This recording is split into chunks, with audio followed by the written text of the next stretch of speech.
এখন আমরা দেখবো হতেছে বিক্রিয়ার হার বা বিক্রিয়ার রেট। এটাকে অনেক নামে ডাকে, অনেক নামে। কেউ বিক্রিয়ার হার বলে, কেউ এটাকে শুধু হার বলে, কেউ বিক্রিয়ার বেগও বলা হয়।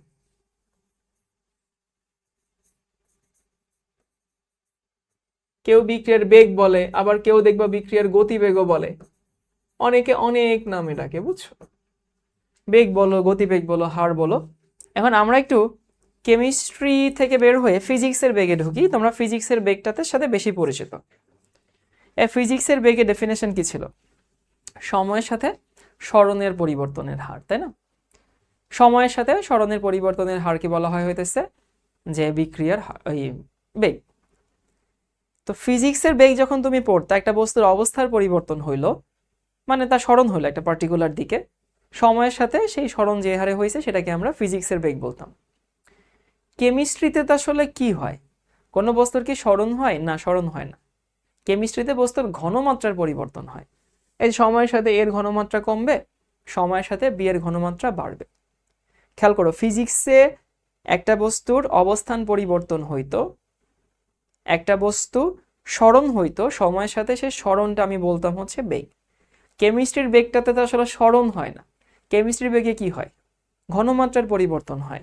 সো কেমিস্ট্রির বেগ বলি, রেট বলি, গতিবেগ বলি, ডেফিনেশন হতেছে এইটা যে ঘনমাত্রা হ্রাসের পরিমাণ বা উৎপাদের হার, উৎপন্ন হওয়ার পরিমাণকে বলা হয় ওই বিক্রিয়ার হার। তুমি লিখে নাও, ঘনমাত্রা পরিবর্তনের হারকে বলা হয় বিক্রিয়ার হার। ছোট করে বললে এরকম দাঁড়ায়, ঘনমাত্রা পরিবর্তনের হার।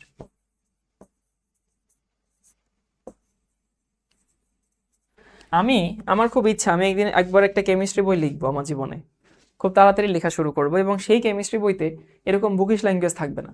সেই কেমিস্ট্রি বইতে একেবারে বাস্তব জীবনে আমরা যেসব কথা ব্যবহার করি, শব্দ ব্যবহার করি, শব্দগুলো যেভাবে সাজাই সেরকম সাজানো থাকবে। কেমন জানি বইতে সবকিছু কেমন জানি খ্যাতভাবে লেখা, সবকিছু কেন জানি হইতেছে একটু অতিরঞ্জিত করে মশলা মাখায় তারপর লেখা থাকে, সহজে বোধগম্য কিন্তু না। বইয়ের ভাষাগুলো জানি কেমন কেমন। তো ঘনমাত্রা পরিবর্তনের হারকে বলা হয় বিক্রিয়ার হার। ওকে, ভালো কথা, বুঝলাম। এবার আসি, কোন জিনিস পরিবর্তন মানে কি? তোমরা তো ফিজিক্সে পড়ছো, তাই না? পরিবর্তন মানে শেষ দশা মাইনাস আদি দশা, তাই না? পরিবর্তন মানে হচ্ছে শেষ মাইনাস আদি। এটা তো আমরা বাচ্চাকাল থেকেই জানি। এখন সময়ের সাথে সাথে এর ঘনমাত্রার কি পরিবর্তন হয় না? আচ্ছা, একজন জিজ্ঞেস করছে এ থেকে বি মানে কি? এ থেকে বি মানে একটা বিক্রিয়া। এ হচ্ছে বিক্রিয়ক, বি হচ্ছে উৎপাদ। এ কমে যায়, বি হচ্ছে বাড়ে। তো এর ঘনমাত্রা সময়ের সাথে সাথে পরিবর্তন হবে, আর বি এর ঘনমাত্রা সময়ের সাথে সাথে পরিবর্তন হবে, মানে এর ঘনমাত্রা কমে যায়, এই জন্য আমি ডাউন অ্যারো দিছি। বি এর ঘনমাত্রা বাড়ে, এই জন্য আমি আপার অ্যারো দিছি। ওকে, ভালো কথা। এর ঘনমাত্রা কমে, বি এর ঘনমাত্রা বাড়ে, ভালো কথা। এখন আমি যদি হার বের করতে চাই,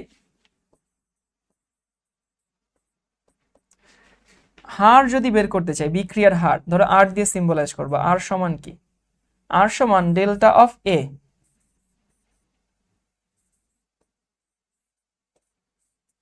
ডেল্টা অফ এ দিয়ে আমি কি বুঝেছি কাঁচা বাচ্চারা?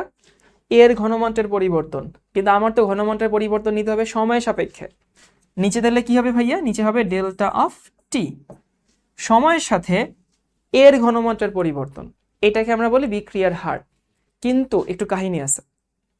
কাহিনী হইতেছে জানো, একটু বোঝার চেষ্টা করো।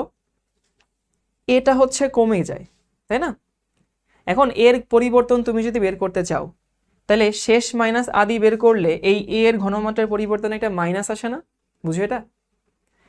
ঘনমাত্রার পরিবর্তন যদি এর বের করতে চাই, মানে জিনিসটা কমে যায়, তার যদি আমি কাগজে কলমে ফর্মালি পরিবর্তনটা বের করতে চাই, সেই ফর্মাল পরিবর্তনটা মাইনাস হয় না? বুঝো এটা? কারণ ধরো এ তো 10 থেকে 3-এ নামছে, তো 3 - 10 তো আমরা করি, তাই না? 3 - 10 করলে তো অটোমেটিক মাইনাস আসে। এটা কি বুঝো? যে জিনিসটা কমে যায় তার ডেল্টা বা তার পরিবর্তনটা মাইনাস হয়। তাহলে আসলে এই যে এখানে একটা মাইনাস চলে আসতো, এখানে একটা মাইনাস চলে আসবে মানে, কিন্তু হার তো কখনো মাইনাস হয় না, বিক্রিয়ার হার তো মাইনাস হবে না। সো তুমি যদি একেবারে কপি বুক নিয়মে যাও, তাহলে এখানে একটা মাইনাস চলে আসবে মানের মধ্যে, সূত্রে না, মানের একটা মাইনাস চলে আসবে। নর্মালি আমরা কি করি, আমরা বাচ্চাকালে শেখার সময় করি শেষ দশা মাইনাস আদি দশা, বাট বড় হইলে কি করি ভাই, মাইনাস টাইনাস নেই না, পরিবর্তনের মানটা মুখে মুখে করে বসায় দেয়। তো ওই মাইনাসটা যেন এখানে না থাকে, ওই মাইনাসটাকে কান ধইরা প্লাস বানানোর জন্য আমরা এখানে একটা এক্সট্রা মাইনাস দিই। ম্যাথ করতে গেলে এই মাইনাস না দিলেও হবে, কারণ কি, ম্যাথ করতে গেলে তুমি ভাই পজিটিভ ভ্যালুটাই বসাই দিবা, কারণ হার কখনোই নেগেটিভ হয় না। হ্যাঁ, মারুফ বসে মডুলাস ইউজ করলে হয় না, হয়, বাট তোমার বইতে মাইনাস ইউজ করছে, এখন তুমি কি করবা? তো বলতেছি, আমি যদি মাইনাস ইউজ না করতাম তাহলে বইটা দেখে তোমরা কনফিউজড হইতা। অনেক স্টুডেন্ট বলবো, অনেক টিচার বলবো, দ্যাট ইজ ভেরি আনফর্চুনেট, তারা মনে করে যে বিক্রিয়কের সাপেক্ষে হারটা মাইনাস আসে, দ্যাট ইজ, মানে এটা খুবই আনফর্চুনেট একজন টিচার যদি এগুলো মনে করে। ভাই, বিক্রিয়কের সাপেক্ষে হারটা মাইনাস আসে না, হার সবসময় পজিটিভ। ওই বিক্রিয়কের সাপেক্ষে একটা মাইনাস আসার সম্ভাবনা ছিল, ওই মাইনাস যেন না আসে তার জন্য আমরা একটা এক্সট্রা মাইনাস দিই। এই মাইনাসটা ফর্মালিটির জন্য আমরা দিই। এই মাইনাসটাকে তুমি যদি সরাসরি পজিটিভ ভ্যালু নিতে, এখানে এই মাইনাস আমরা দিবও না, দেখবো ম্যাথ করতে গিয়ে এই মাইনাস আমরা ব্যবহার করবো না। সবাইকে এটুকু বুঝতে পারছো? এবার আসি, তুমি বিক্রিয়কের সাপেক্ষে বের না করে তুমি উৎপাদের সাপেক্ষে বের করলা, তখন কি হবে? তখন তাতে কাহিনী নাই, উৎপাদ তো বাড়ে। সো কোনো জিনিস বাড়লে তার পরিবর্তনটা এমনি পজিটিভ হয়। এটাও বিক্রিয়ার হার, এটাও বিক্রিয়ার হার। ম্যাথ করার সময় মাইনাসটা না দিয়ে করলেও হবে, ভ্যালু নিয়ে কাজ করবে।